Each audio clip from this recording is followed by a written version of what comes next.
এই 8-10 দিন টাকা চাল 3 ভাই রেখে গেছি দিয়ে দিচ্ছাল দিয়ে দেওয়ার পরে বাপেরা দেয় না। পরে আমি দেখি মানে আমার কিছু নাই, আমিও ভাড়া থাকি, বাসা ভাড়া থাকি, আমার নিজে বলতে জায়গা নাই, বাবা আমার কিছু দেয় নাই। তাহলে বাপরে আমি যে পারতাছি করতেছি, কালকে পাঠাই দিছি, হেরাই না রাস্তায় ফেলাই থুয়ে গেছি আমার কাছে বইলা রেখে। পরে আমি একজনের কাছে শুই না নিয়ে পরে আগে গেছি যে মশাই খাইতেছে খালার বৈশাখ যে কইতাছে না আমাকে, কই আমি তো জানি না, আমি তো দিনাজপুর থেকে আইছি। পরে এখান থেকে আমি যাই না পাঞ্জায় করে পাতলা করে ঘরে নিয়ে আসছি। ঘরে নিয়ে আমার রাগ হইলো, আমি পালি শালা তোরা একটু রাখলেন আমার একটা রুম, আমি এক রুমে বাবারে তুমি ওখানে আমি থাকবো না রে। আমি পাই না বারিন্দায় ফ্যান দিয়ে বাবারে একটা কম্বল বিছে রাখছি। পরে পুলিশ ছাড়াই এনে দেখছে যে বাবা বাইরে। পরে আবার গালাগালি পারলো, হ্যাঁ তোমরা ঘরে ঘুমাইতেছ, অসুস্থ ভাবে তোমরা ফালাই দিচ্ছাও, রাস্তায় বই রাখাল তুমি এনে বাইরে রাখছাও। আমি করে রাস্তায় তো আমি ফালাই দিই নাই স্যার, আমি তো দিয়েছি ভাইয়ের কাছে দিয়েছি।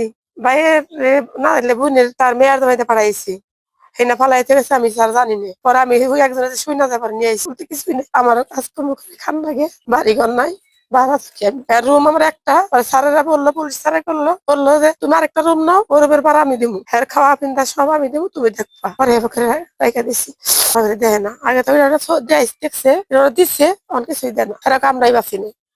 করে আমি ঘরের মধ্যে আগা বাতা করি, আমার বউ নাই, আমার প্যারালাইসিস, আমি আরতে পারি না, আমি পালমু কিবা করে। পরে দেওয়াকে ফালাই থেকে গেছিলাম। কালকে রাতে এশার নামাজ পড়তেছে, আমার ঘরের পিছনে মনে করেন যে চিল্লা ফাল্লা করতেছে, লিনা লিনা আমাকে নিয়ে যাও, আমাকে কোথায় ফেলে রাখলে, আমাকে নিয়ে যাও, কই তোমরা কই, শামসুল নাকি একটা ছেলের নাম, তার নাম দিয়ে ডাকতেছে। যাই দেখি আমার সেই কান্না, আর অবস্থা দেখি আমার ভালো লাগলো না। আমি বললাম যাই আল্লাহ দুনিয়া, বাপ মা জন্মদাতা, বাপ মা তো এই যে ছেলে ফেলে ফেলাইতে যায়নি, ছেলে ফেলে আজ বাপ মা এই যে অসহায় এই পেরি বেড়াচ্ছে, আমার মশা খাই যাচ্ছে, আমার কেউ যায় না, নিয়ে যায় না।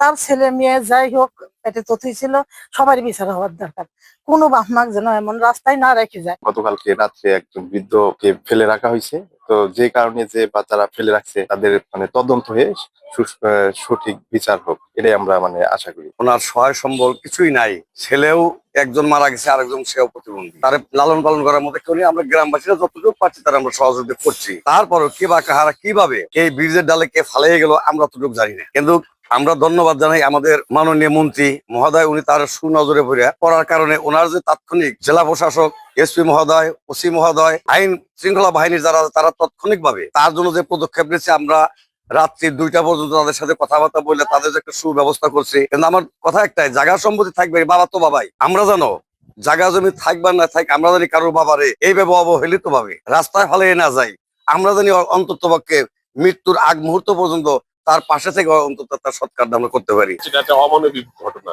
আমারও মা বাবা আছে, সবারই মা বাবা আছে, আমাদের সকলকে সচেতন হইতে হবে যে কেউ যেন বৃদ্ধ বয়সে এরকম কষ্ট না পায়। আজকে তার ওই পাচ্ছে, কালকে আমাদেরও বয়স হবে, আমাদেরও সন্তান আছে, সবারই সন্তান আছে, আমাদের সকলকেই আসলে সুশিক্ষায় সুশিক্ষিত হইতে হবে, মানুষকে সচেতন হইতে হবে। সচেতন হইলেই ইনশাল্লাহ আমাদের এই গ্রামে বা সারা বাংলাদেশে এরকম কোনো ঘটনা ঘটবে না।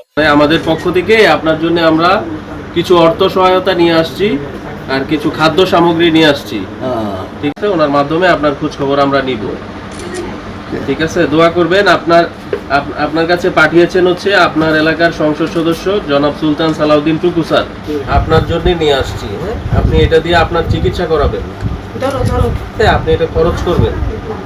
তাকে অভাবের তাড়নায় তার ছেলের মেয়ে তথা বৃদ্ধের নাতিন জামাই এখানে ফেলে রেখে যায়। তো তারপরে তার ছোট মেয়ে খবর পেয়ে তার ছোট মেয়ের ভাড়া বাসা নিয়ে যায়। ওইখানে যাওয়ার পরে মন্ত্রী মহোদয় একাধিকবার এই বিষয়ে আমাকে আপডেট দেওয়ার জন্য বারবার বলতেছিলেন। পাশাপাশি আমাদের মাননীয় পুলিশ সুপার মহোদয় স্যার, উনিও আমাকে বারবার এই বিষয়ে আপডেট জানতে চাচ্ছিলেন। তো ওনাদের দুজনের নির্দেশনায় আমরা ওই বয়োবৃদ্ধ লোকটাকে তার ছোট মেয়ের জিম্মে দিয়ে আসি। তো এটা মন্ত্রী মহোদয় অবহিত করি, উনিও এটা এগ্রি করেছে, ঠিক আছে যদি মেয়ে রাখতে চাই মেয়ের কাছে থাকবে। আমার পুলিশ সুপার স্যার এগ্রি করেছে, ঠিক আছে মেয়ে রাখতে চাইলে মেয়ের কাছে রেখে আসো।